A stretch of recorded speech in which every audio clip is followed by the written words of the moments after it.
Good evening, everyone. As most of you know, we're currently involved in this teaching series at the campus called 1-800-GOT-EMOTIONAL-JUNK. And certainly all of us realize that each one of us has our own share of emotional junk, some emotional baggage that we carry around with us that sometimes clutters up our lives, takes up valuable space that can be used for God or for others. So we wanted to tackle some of those subjects, and so far we've looked at anxiety. We've looked at discouragement, and today's topic is anger. Anger. You may recall in my message on Sunday, I referenced road rage as an expression of anger these days, and how we seem to see a lot of that. And I happen to have heard a story about Pastor Allen, actually, who encountered some road rage. One day he accidentally cut off a group of motorcyclists, a whole gang of them, and they were furious with Allen.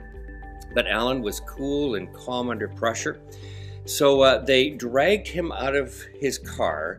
The one guy took a piece of chalk and drew this circle on the pavement and said, "You stay in that circle. You get out of that circle and you're dead."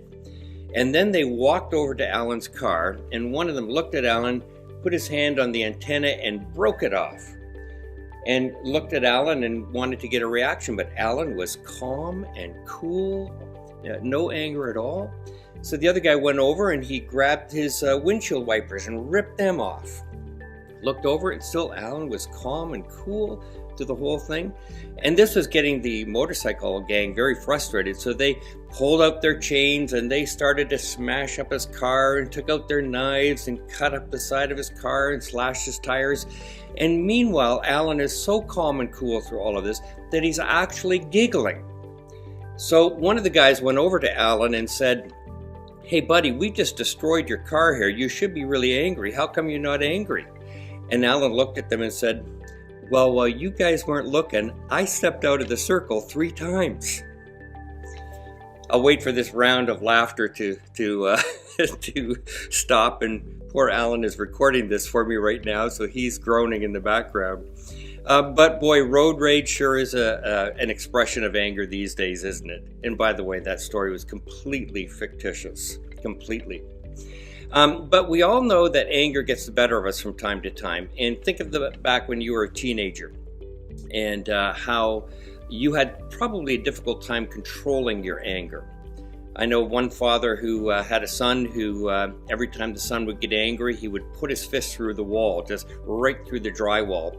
And the father was completely delighted one day when his son missed the studs, or missed hitting the drywall, but hit his fist right in one of the studs and actually broke his hand. And that was the solution to that problem, that expression of anger. When we're teenagers, those kinds of things happen, but as we get older, particularly as we become Christ followers, it's important for us to control our anger and not let our anger control us.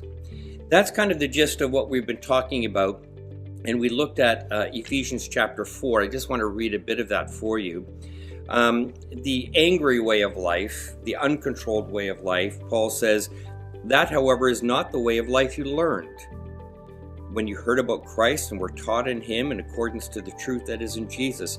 You were taught with regard to your former way of life to put off your old self, which is being corrupted by its deceitful desires, and to be made new in the attitude of your minds, and to put on the new self, created to be like God in true righteousness and holiness." And then we looked at how Paul fleshes this out in the issue of anger and bitterness and rage and all of those kinds of things. And that's really what we're going to be talking about today, taking off the old self, taking off the old ways and putting on the new ways of Jesus Christ. And boy, anger management is a big part of that. You're going to be discussing a number of things in your group here this evening. And I would encourage you to, again, make yourself appropriately vulnerable. We don't want to hear all sorts of stories about when you blew your top and were really quite frustrated and angry. But I think it is important to share some things that maybe would be reflective of how you have let the Lord control you in some of your anger and some of your frustration taking off some of those things and putting on the ways of Jesus Christ. So think of what you can do regarding that and what you could share. But how I would like you to end this meeting would be in this way: to really be prayerful for a spirit of kindness at the campus church. If the devil gets a foothold through anger in our congregations, we're in for an awful lot of trouble, and none of us really want that. But if there is a spirit of kindness and compassion and graciousness, then faith develops so well in that kind of environment. So I would challenge you to pray aggressively this evening that God would protect us from any kind of angry outbursts that would give the devil a foothold in anything that we're doing. And let's pray for his protection in that way. So God bless you as you study. Have fun. And any other Alan jokes you have, I'd be happy to hear them.